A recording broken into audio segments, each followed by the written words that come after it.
you should be able to see the little recording thing up there.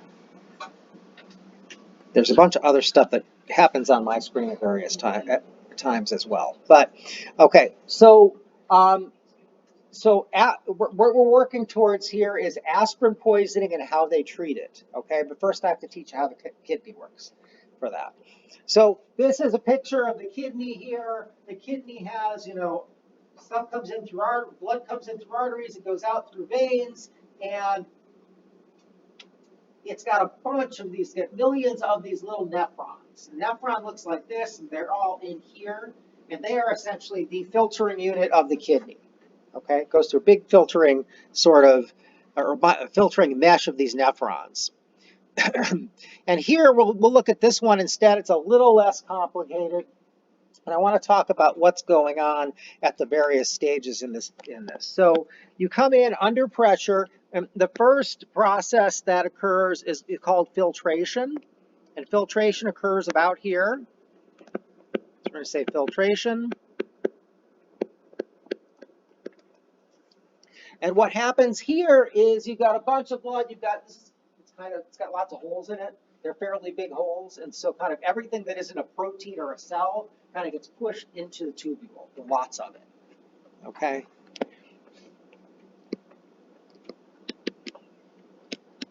Large holes in the blood vessels.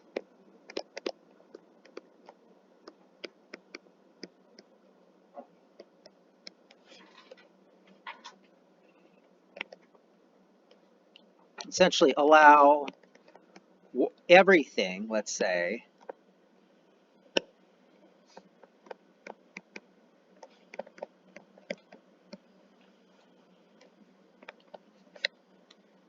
except cells and proteins to move into the tubule.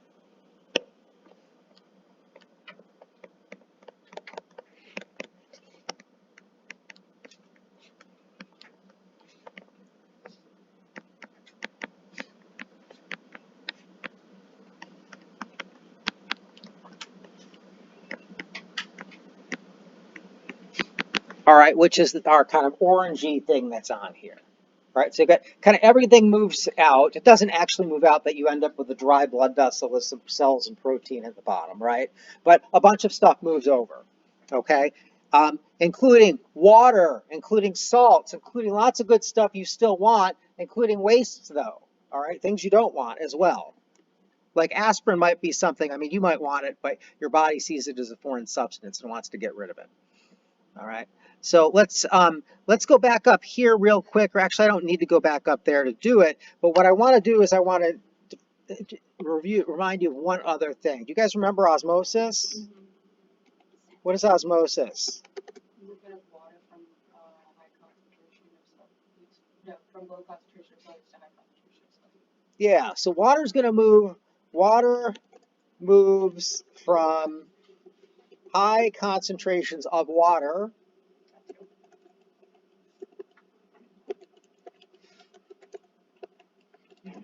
to low concentrations of water.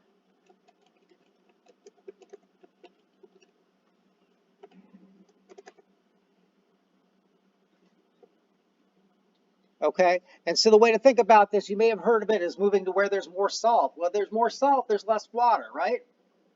So that's the way you think about that for osmosis. But everything does this. Everything moves from where there's a high concentration of it to a lower concentration of it. That's entropy.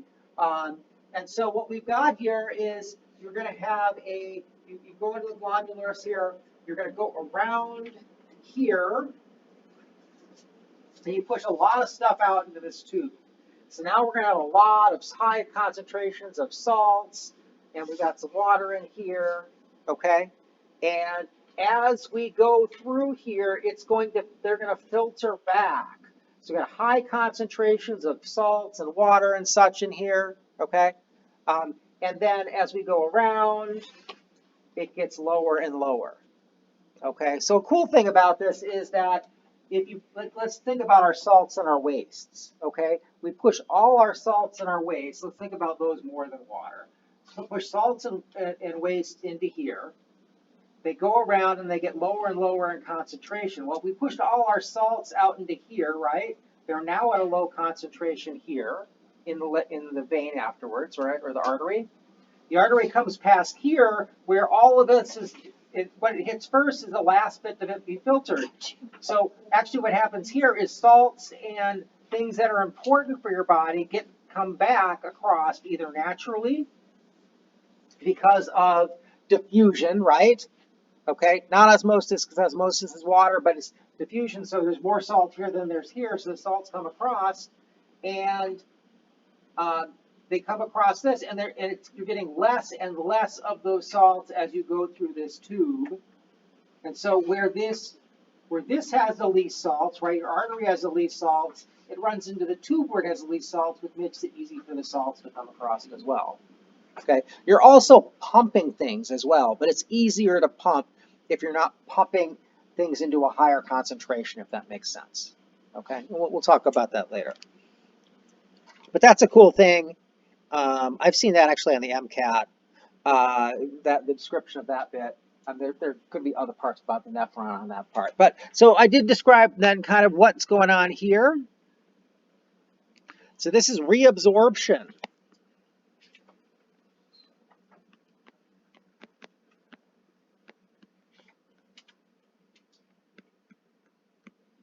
Okay, and so water and salts diffuse back.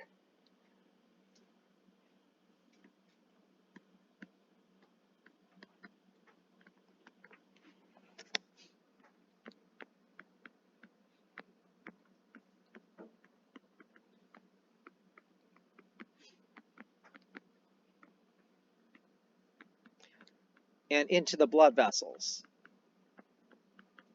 right, that are next to them. Some things are actively pumped.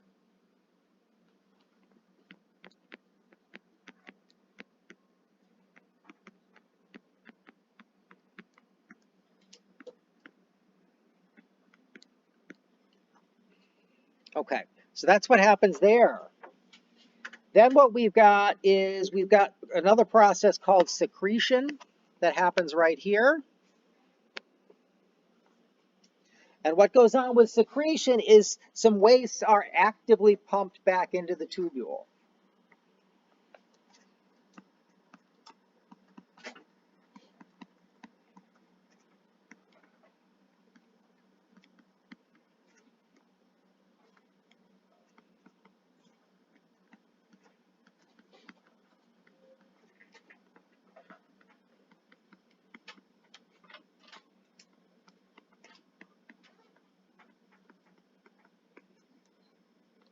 All right, so that's what happens there. And then finally, I guess we'll go black for this. We're going to have excretion. Whoops, let's make that a 4.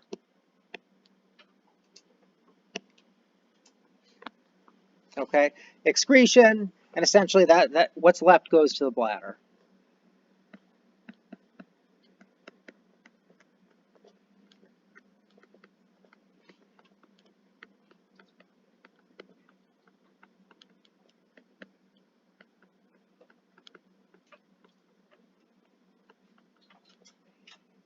All right.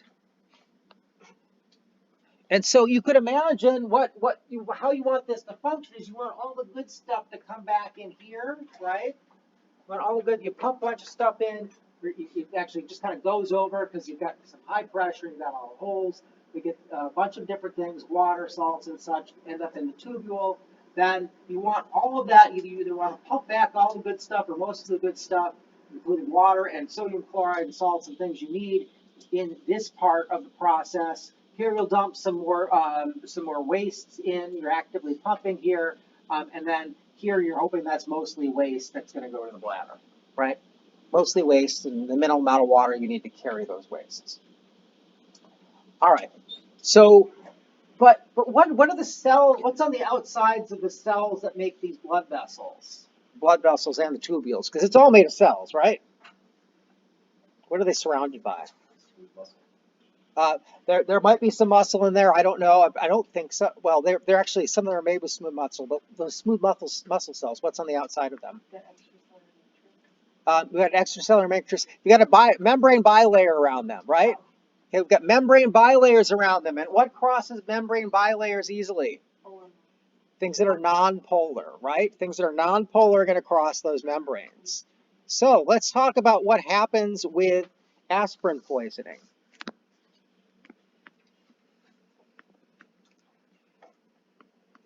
By the way, why would aspirin poisoning be a bad thing? The poisoning is bad. More specific. Anybody know anything that aspirin does? It's a blood thinner, right? You could bleed to death.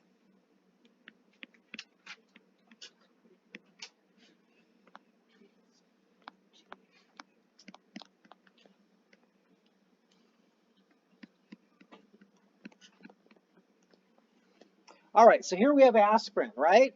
Aspirin, I mean, we've got a protonated and a deprotonated form. So aspirin in this form is a acid, right? It's an acid because it can donate a proton to water in water. And it's at equilibrium here, and that pKa, gosh, I should have looked it up. But I don't know what that pK is. It's going to be something 4-ish, maybe, something like that. I can't remember the effect of the aromatic ring. It's going to make it probably happier to be negative, so it might be lower than 4. So we've got this. Somebody has aspirin poisoning. Now, when you get back to the kidney, which form do you want this aspirin to be in? Which of these two forms? Do you want it to be in the acid form, or do you want it to be in the conjugate base form when you're in the kidney if you have aspirin poisoning and you're trying to get rid of it? You want it in the acid form, right? Wait, hold on. No. You want it in the conjugate base form. Yes. Right? Because when the aspirin gets in here, you don't want it to come back, right? So you want it to be in its more polar form. Does that make sense? Right? You don't want that aspirin to come back. You want it in the more polar form, which is the conjugate base form. So this form is more likely to be retained by the kidneys.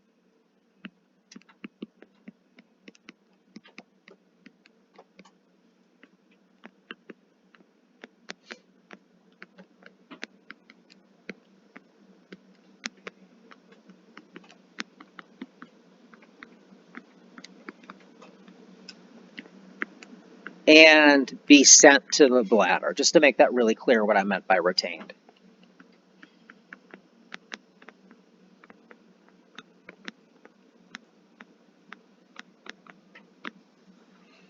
That makes sense? All right, so what do physicians do if somebody has aspirin poisoning to try and make sure they get that form? What could they do? How could you make it so you have more of this than this? Or how could you essentially try to make sure you have as much of this as possible? What was that? You could add a lot of water. Now you're 55 molar water, right? Sort of. Your body's 70% water, so probably a little less than that. But there's a lot of water there, so you can't really add water. What can you do? You add a base. If you add some sort of base or something that will take the H3O away, right? What's going to happen to this due to Le Chatelier's principle? It's going to shift to the right. Okay, and we're going to end up with more of the conjugate base. So what base are they going to give you? Well, what they do is they use bicarbonate. So they're going to go ahead and they'll give you bicarbonate, which it's pretty safe for you to have a fair amount of bicarbonate. Bicarbonate is baking soda, by the way, without the sodium, but they're going to have a counter ion for this. So here we have bicarbonate.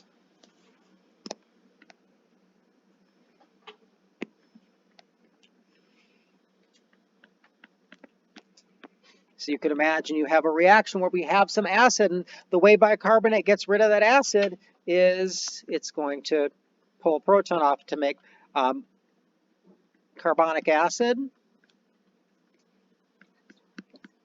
plus water. So you're essentially, if we add a bunch of bicarbonate, you've already got bicarbonate in your blood, so you could think about this as Le Chatelier's principle. If I add a bunch of this, I'm going to shift the reaction to the right. I'm going to get rid of the H3O, which gets rid of the H3O up here and causes me to make more of the, I'll scoot down, more of the polar version of aspirin. So you'll excrete more through the, send more to the bladder, excrete more using the kidneys. Does that make sense? Okay, so that's an example of where charges are important, and where charges are important based on acid-base reactions. So we're going to spend a lot of time on acid-base reactions. That was a long story into a very important topic. Questions on that? All right, then let's go ahead and just do some quick general definitions. I keep losing my mouse. There we go. All right. So an acid, give me a definition for an acid. Give me the organic definition for an acid. What was that? It's gonna protonate something, right? An acid will donate a proton, right?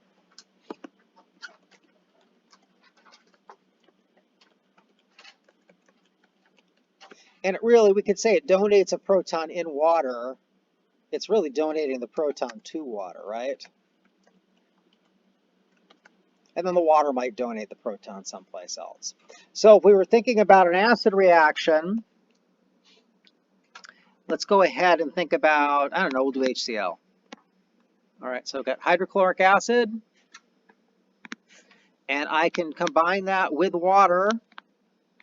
I draw my electrons here on water, and I can have this reaction occur, right? If we would do an organic mechanism for it, and I'm going to end up with chloride ion plus H3O.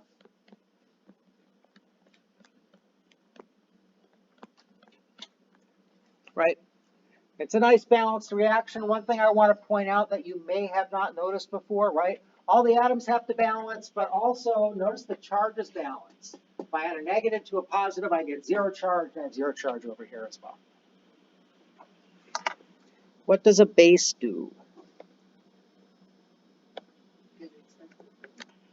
Yep, a base accepts a proton in water.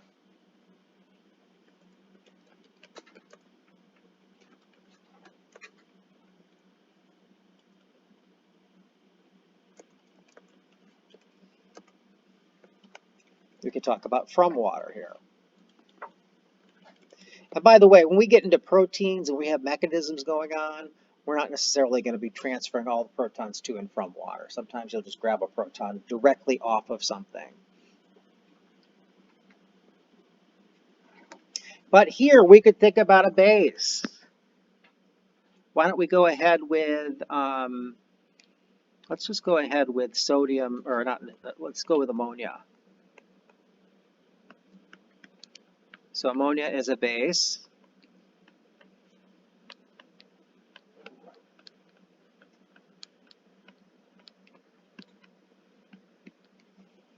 Okay, and so the ammonia is going to, this pair of electrons is going to attack. We'll end up with those electrons kicking up over there, and we end up with NH4.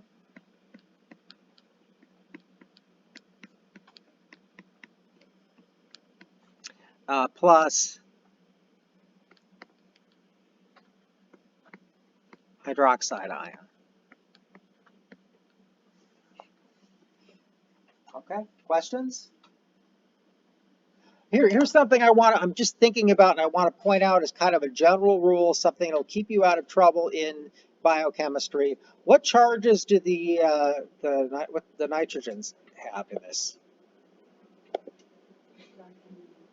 Yeah, so it's neutral or positive.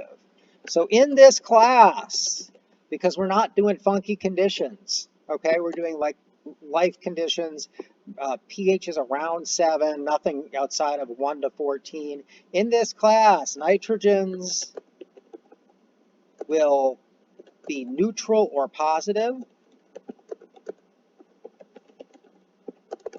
oxygens will be neutral or negative, period. Okay? Maybe we'll have some exception that I forgot. But pretty much, you're going to stay out of trouble. You should think really hard before you ever put a positive charge on an oxygen. Okay?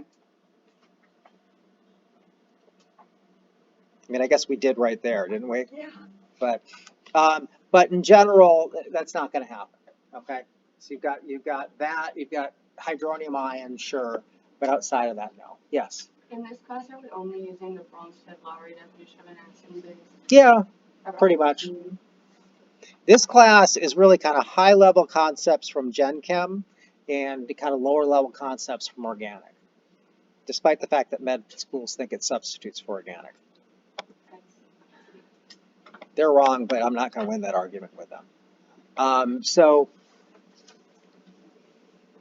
right. Other questions? All right. So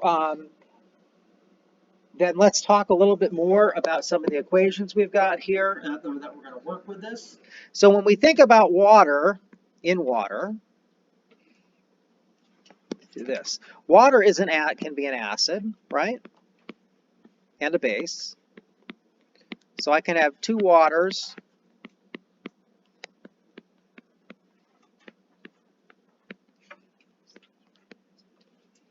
Okay, and what can happen with those two? The water can react with the water. So this water can go ahead and pick that proton off of the other water, and we can end up with this. I'm going to put the minus on this side. I know it's not technically correct, but the minus is on the oxygen, and I hate drawing it the other way. Okay, so here we have, this is water self-dissociating. Does this happen a lot?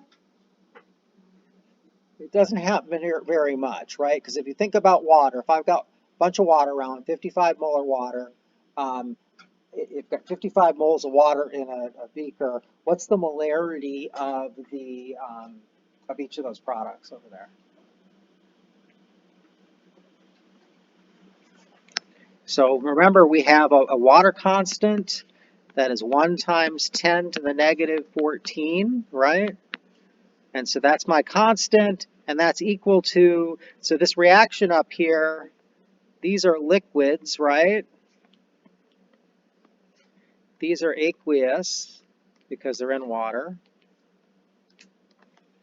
So products over reactants, so I'm going to go H3O plus and over the concentration of O minus.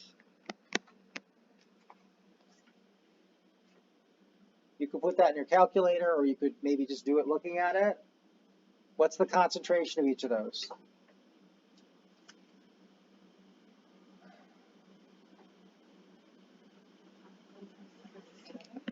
Yeah, 1 times 10 to the negative 7th, right?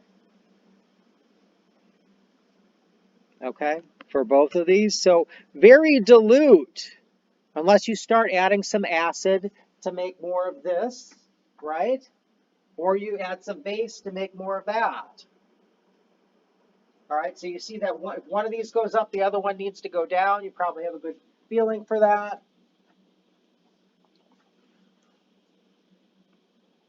What's our equation for pH?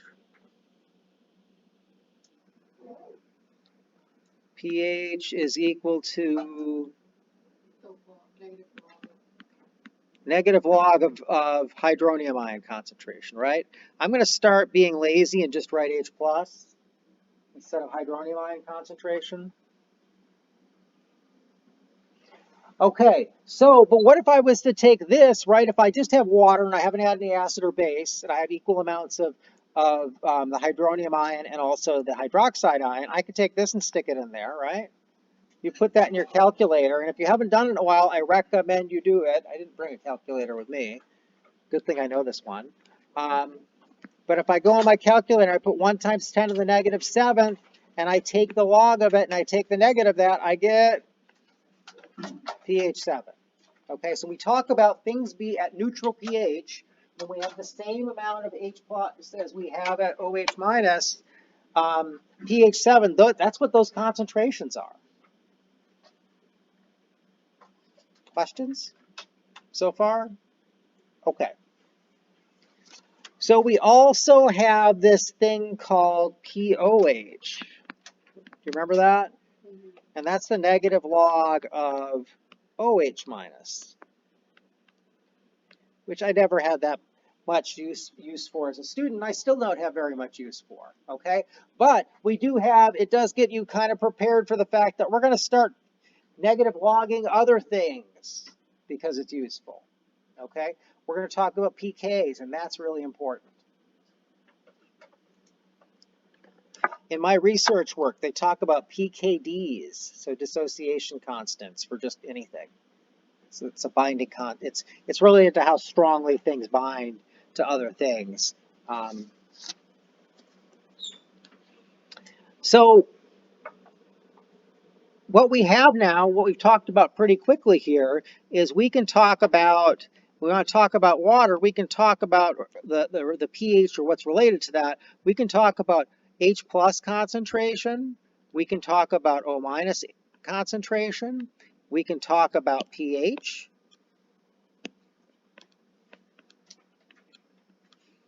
And we can talk about POH. And if I give you one of these, you should be able to find the other three. Okay? We'll do one example of that.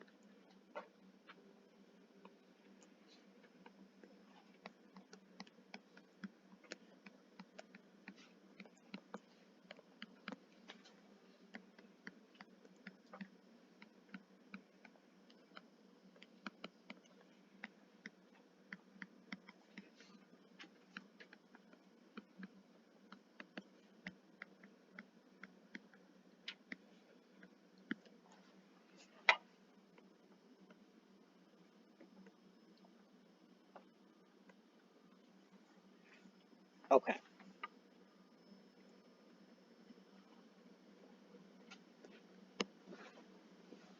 So let's see. Give me the pH of something interesting. Anybody know the pH of anything interesting? I think stomach acid is 2. Yeah, it's about 2. It could be. It's somewhere between. I think I've seen 1.5, but let's do that. So stomach acid, and stomach acid is HCl.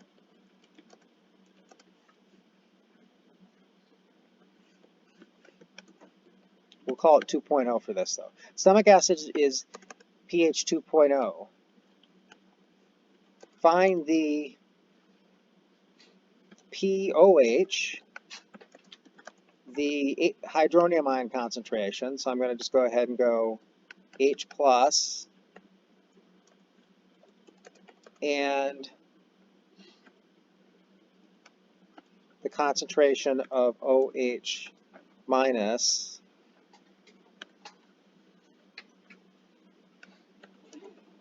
in the stomach.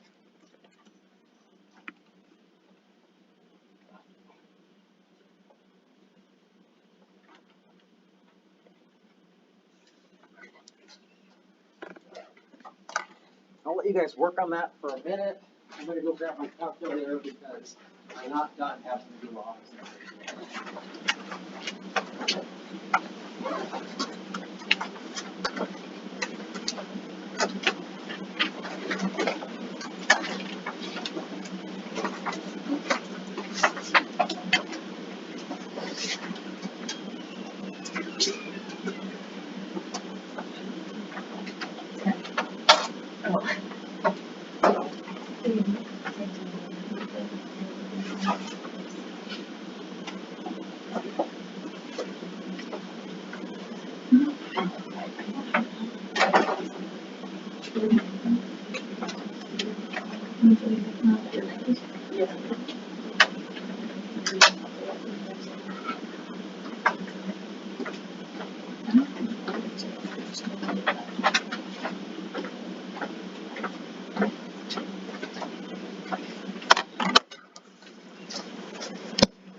Can we also use 14 is equal to pH plus pOH?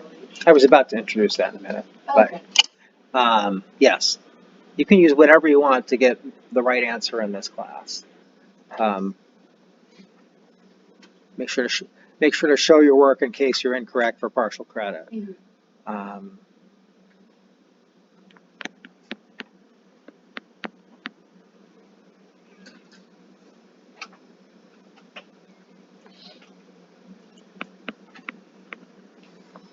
Okay.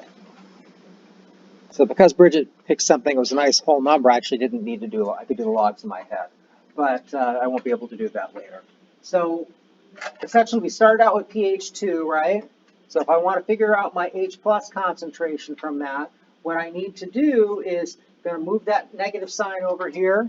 Okay, so multiply both sides by -1. Then I need to take both sides to take 10 to both sides. Okay, right? 10 to both sides. 10 to the -2 is 0.01, and these, the log goes away when you take a log of something to 10, and then we end up with H plus.